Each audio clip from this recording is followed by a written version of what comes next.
So this video is kind of exciting because right in front of me I have the brand new HP Envy 15, and this laptop caught my interest because of its price point, $1,500. And what you get with that is an RTX 2060 Max-Q, 16 gigabytes of RAM, 15.6-inch OLED 4K display, and an i7 10th gen Intel processor. If you were to compare this to something like the Dell XPS 15, the XPS 15 would cost $600 more at $2,100, and you'd get an inferior GPU.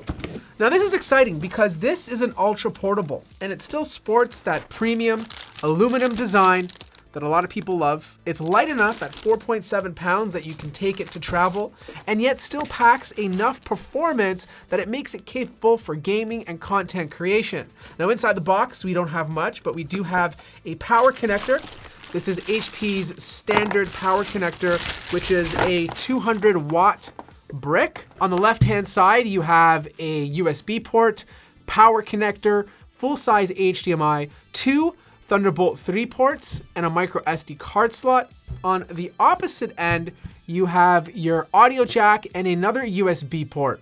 The top of the lid is a bit squishy, not as squishy as the HP Omen 15, and the reason being is because HP leaves a gap between the deck of the keyboard and the top display.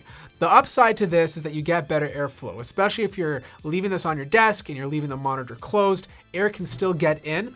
There are 2 intake grills on the top of the deck that allow air to come in. The fans pick it up and then blow it out through the bottom.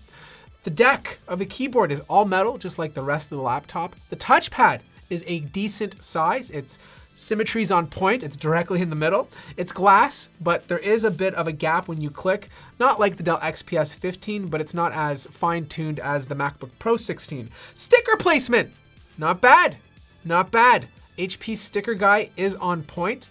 The keyboard, really comfortable typing experience. I really like this keyboard. This is a huge improvement. It's not as good as the Dell XPS 15, but it's almost as good. It's just a bit mushier, but it won't affect your typing at all. You have Windows Hello using the fingerprint scanner on the bottom, but you have no facial recognition at the top. Speaking of the camera, it's nothing special. The colors are good, but it's very noisy. It's obviously a 720p camera. Not as good as the iMac 2020 or the Surface Book, but it's good enough for a conference call. Now the display, on the other hand, is gorgeous. This is a 4K 15-inch touch OLED display, and being able to get that on your laptop for $1,500 is amazing. The color gamut, the color accuracy, and the screen brightness is awesome. Like if you're a content creator and you can't afford some of the more expensive ultra portables out there, this is a deal and a half to have an OLED display for this price point. Internally, all the standard stuff is upgradable. You have 1 storage drive, which is populated, but can be swapped out for something bigger down the road. You have a second slot on the left-hand side if you want to put a second drive in here. 2 slots for your RAM, both are upgradable up to 64 gigabytes. Wi-Fi card is soldered onto the motherboard, but it shouldn't be a big deal since it's Wi-Fi 6. Cooling solution looks great, which I'll test out in my full review. And you have a 83 watt-hour battery, which should, in theory, give you good battery life. There's also 2 bottom-firing speakers, which produce pretty good sound.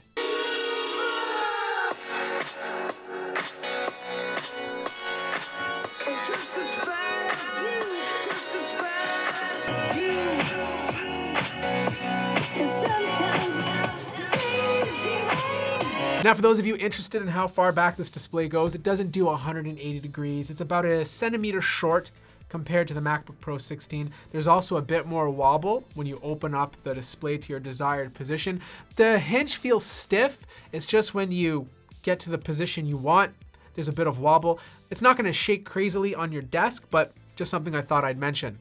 Performance on this should be exceptional. Like, you're getting an RTX 2060 Max-Q, which is more than capable to play any game you want at 1080p with settings set between medium and high. It's also great for content creators. There's enough horsepower inside of here for content creation. Same with 3D work, same with developers. It's pretty much an all-purpose, ultra-portable for those of you on a tighter budget who can't afford things like the MacBook Pro or even Dell XPS 15. In fact, even if I had the money for those laptops, this has the potential to be better value. I'll test out thermals, I'll test out fan noise in my full review, but this is a perfect opportunity for you guys to ask me questions about this laptop because I will answer as many as I can in my full review. So make sure you drop those down in the comment section. I hope you guys enjoyed this first look at the HP Envy 15. I think this is a very exciting laptop for its price point, because if you did, feel free to hit the like button. If you're new to the channel, subscribe, and I'll see you guys in the next video.